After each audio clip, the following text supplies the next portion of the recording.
Welcome back with another video with Irish पाक reaction channel. तो guys आप सब कैसे हैं?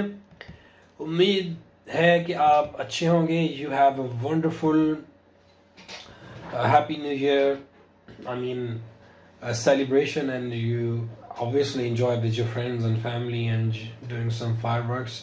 So I wish you best of luck in your future endeavors. And today I'm going to talk about a very interesting and very good video. The channel name is Behind Asia, and India is going to invest of 1.5 trillion dollars plan to build India.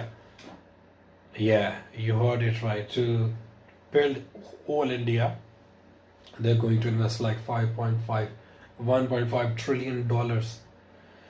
It's a huge amount. So let's see what's the plan, how they're going to spend, which sectors will help India to how much is government is funding, and what's the key holders, stakeholders in this project.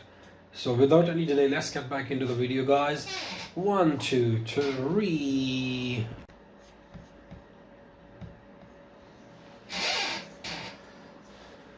India, one of the No doubt. fastest-growing economies in the world, is planning one of the biggest initiatives it has ever done in its history.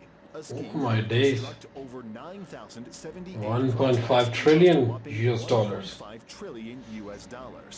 Yes, this is the National Infrastructure Pipeline of India, and it is going to change everything, from building world-class infrastructures to better the quality of life of people, to designing strategic projects that would overcome natural disasters, and the most important factor is the creation of energy-generating projects, which would affect the public welfare of India. The National Infrastructure Pipeline was She's the introduced by finance minister. the country's finance minister, where over 1.5 trillion US dollars will be needed over the course of 5 years, starting In from 5 years. 2020 all the way to 2025. Whilst a massive fund is required, it is thankfully financed by several institutions and governments. Who is the central government? Central government will contribute 39%, and state while the government, state will 40%. contribute 40%, and the remaining cash needed is by the private sector, which makes up around 21%. These funds are then distributed among various sectors like the energy at 24%, roads at 18%, urban at 17%, and railways at 12%. The biggest projects allocated amongst these are as follows. The transportation sector will see the development of Navi Mumbai International Airport, a $2.6 billion project which will be the country's first urban multi-airport system. The Mumbai-Ahmedabad high-speed railway, one that costs a whopping $14.3 billion, stretching 508 kilometers, which will also become $14.3 billion. India's first ever high-speed rail line.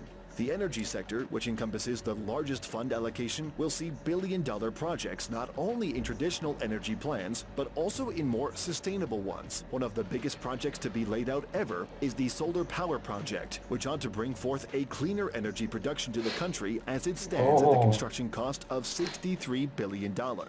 The other enormous project in the sustainable area is the wind power project, also standing at similar costs of $55 billion. The biggest scheme that aims to tackle the Very people good, yeah. is the social infrastructures. This one is set to upsize and There is so upskill the much population in of this India, project. with projects related to education, especially in the IT and medical field, with smaller proportions going to sports. The other remaining top projects will address both the water and sanitation problems and commercial infrastructures. While not a significant part of the entire agenda, these still contribute to the overall well-being of several industries. The likes of the India International Convention and Expo Center and eco-tourism projects. Such strong investments are much needed for the surge of the population and employment in India, as the country has seen a massive rise in the past years, and the current infrastructure currently will be problematic for future generations if not addressed. Even recently, where unemployment has become a major issue for India, the construction of different projects under the NIP umbrella will introduce a huge vacancy of jobs for laborers, engineers, architects, and other industries affected by the implementation of NIP. The biggest factor, however, isn't the creation of jobs or addressing infrastructure problems in the country. It is the opportunities given by these projects. The market will flourish. Investors, both local and international, will in no time make significant investments and ultimately trigger a virtuous cycle of growth and improvement. These contributions in the market will help the government to achieve the collective goal of $5 trillion in the economy by the end of $5 the trillion. five-year plan. While the plan indeed sounds promising, it does have some loopholes. Experts are concerned mostly about two major factors. The first is the generation of revenues. The plan expecting private companies to invest large amounts of money is rather overly ambitious. The government of India itself announced that they will be reducing the budget in the fourth year of the project to balance the fiscal deficit. This does not make a lot of sense, because a reduction in the budget might put this project to a startling halt.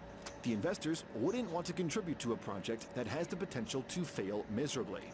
The other problem is the banking sector. The government wants to invest huge sums of money, but getting that from the current budget wouldn't be that easy. To get thousands of projects started, the government will have to rely on the banking sector for taking some loans.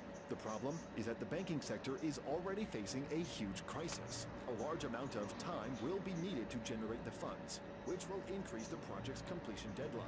And that may pose a bigger issue later on if the deadlines are ever moved. Oh my God. What do you think about India's national infrastructure pipeline? That's the video today, guys.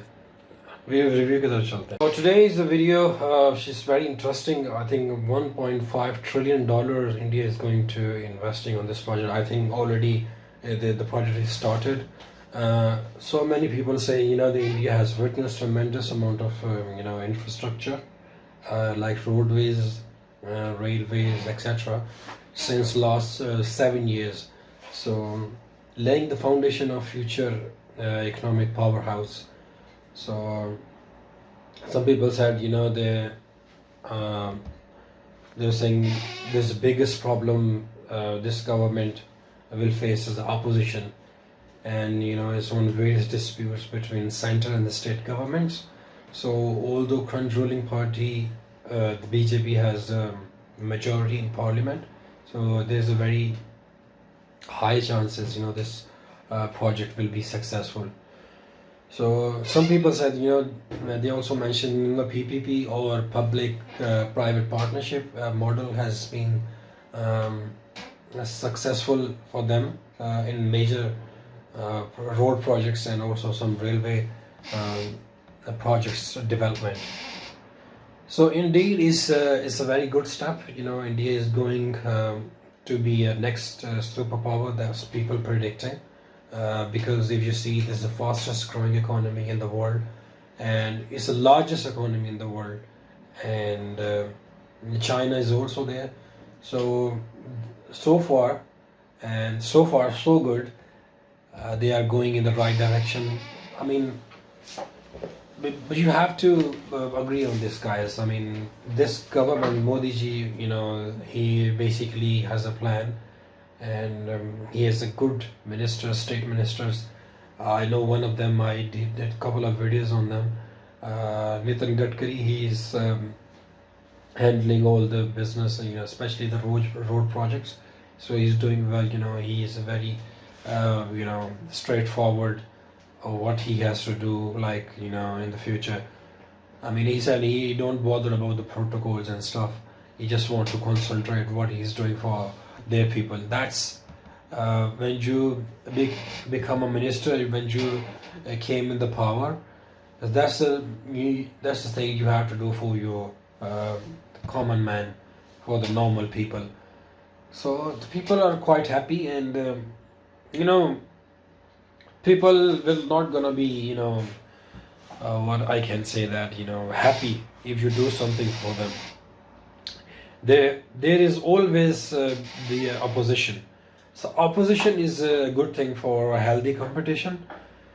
So if you do something bad, then opposition they will tell you. It's not again you're doing things for gain your popularity, which is not necessary, especially when you're in your parliament. Only pinpoint those things who's not come into the plan. So you tell something, they will act upon it. That's how the opposition and the government are running the sessions. So they were saying, I hope it's a good news as well. Asia can track the progress of all the initiative in the news, not only for India but also with other countries. the updates are and initiatives are on the track. It will be good information for the investor also.